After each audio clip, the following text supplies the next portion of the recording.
Over a year ago, I uploaded a video involving me beating Pokemon Omega Ruby and Alpha Sapphire while only using illegal Pokemon, and since then I've been able to avoid Officer Jenny, so I'm back once again, but this time in the Sinnoh region. But hold the phone, what even makes a Pokemon illegal? Well, if you thought I'd be referring to mons that people hack moves onto and then try to battle with them, you would be wrong. Instead, I'm talking about Pokemon that are somehow fully evolved even though they haven't met their level requirement yet. Like Socialite Rebecca's level 27 Purugly in Pokemon Platinum, for example. Glameow doesn't evolve until level 38, so how in the world does she have this thing? What, is she secretly working with Team Rocket? And because the police force is almost non-existent in the Pokemon universe, I figured the next best thing is to give these types of trainers a taste of their own medicine and use these quote-unquote illegal Pokemon myself. So make sure to hit that sub button as it really does help out the channel, and without further ado, it's time to kind of cheat my way to becoming the champion. Now, in order to maintain a challenge during this playthrough, the movesets on my team members are going to be identical to each trainer's movesets on their respective illegal Pokemon. And trust me, these trainers suck at giving their mons good moves. Anyways, it didn't matter what starter I selected, or what happened in the rival battle, even though I lost, which we don't got to talk about, because I eventually added Gardenia's illegal Cherrim to the team, as Cherubi doesn't evolve until level 25. This thing is decent with moves like Magical Leaf and Leech Seed, but type coverage is just not in its vocabulary. Therefore, you would think our rivals Starly and Chimchar could easily handle us, but nah, he stinks and barely even hit us the entire fight. As I'm sure you could guess, Rourke was a clean one-shot sweep. Honestly, the beginning portion of this run will probably be easy, since we are using fully evolved Pokemon, but I'm sure it'll definitely catch up to us by the end. By the way, have y'all noticed that Cherrim's back sprite kind of makes it look like it has butt cheeks? Hey, look at that, we got Skuntank on the squad. Yeah, Commander Jupiter somehow has one at level 23, but it's got Night Slash and Poison Gas, which is nice. And speaking of butt, alright, Commander Mars owns one of the most iconic illegal Pokemon in my opinion, that being her Purugly. You know, most of these types of mons are only slightly lower than the level they evolve at, but not this thing. It sits at level 17 and nearly took out Skuntank on its own before falling to Night Slash. From there, it was time to show Gardenia why she shouldn't use illegal mons as we brute forced our way through the battle.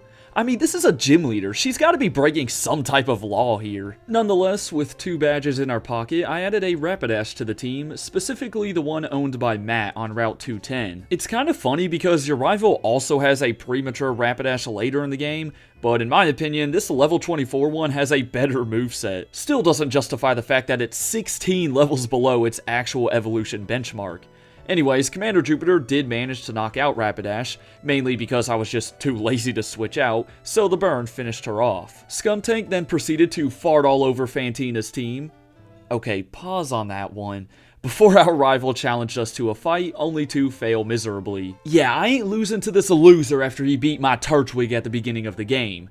As for the routes in between Hearthome and Veilstone, I had to lock up some more illegal Pokemon such as that aforementioned Rapidash and a level 25 Drifblim owned by Ace Trainer Dennis. Again guys, I promise I'm only doing this to teach these trainers a lesson. I'm definitely not having a lot of fun using fully evolved Pokemon this early in the game. Maylene didn't pose to be a threat at all, and I rewarded myself with that Drifblim from before. Typically, this would be a nice member to anyone's team, but its moves are atrocious. You got Gust and Payback. Yeah, I really don't know what this thing's gonna do. As expected, the rival in Pastoria City hardly put up a fight, so it was on to Crasher Wake, who delivered our first L of the run.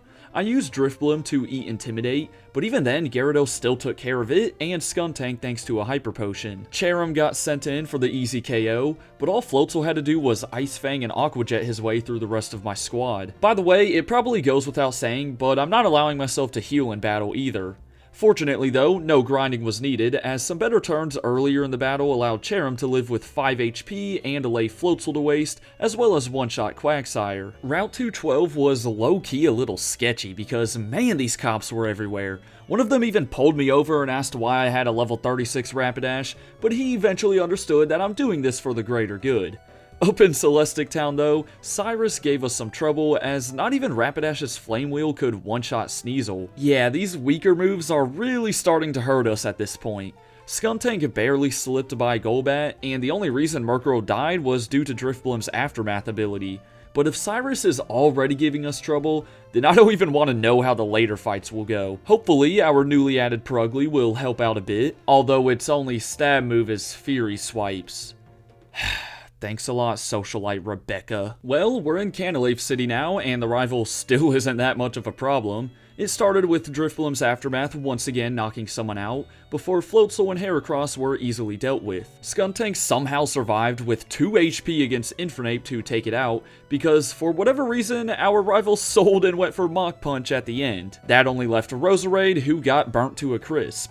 In the 6th gym, Rapidash got through Magneton before falling to an Earthquake from Steelix. But all we had to do was send in Cherim, go for Leech Seed and Grass Knot, and the victory was ours. The Galactic Commanders at Lake Valor and Verity didn't give us many issues, probably because their fully evolved Pokemon aren't 20 levels lower than they should be anymore. So, upon arriving to Snow Point City, I introduced our final team member, Swimmer Caitlin's level 32 Medicham, who isn't supposed to be a Medicham until level 37. It should be pretty useful with stuff like Force Palm and High Jump Kick, although Calm Mind is basically pointless. Hey, it helped in the Candace battle though. And do not make the joke with her name, that thing's like 2 years old, come on now.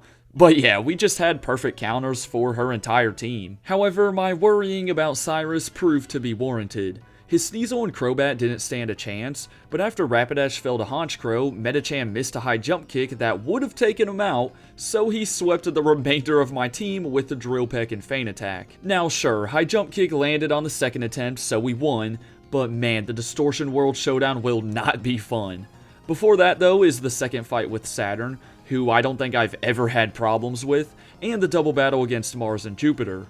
Rapidash had to carry at the beginning and melt the 2 Bronzors, but our rival Staraptor KO'd Purugly. Eventually, Mars' team perished, so Jupiter had no shot, all while Rapidash somehow lived throughout the whole thing. So that left the dreaded 3rd Cyrus fight, which got off to a good start by one-shotting Houndoom. I then decided to get some screeches off on Honchkrow using Skuntank in order to let Rapidash get in and take it out with Flame Wheel. But Gyarados really messed us up.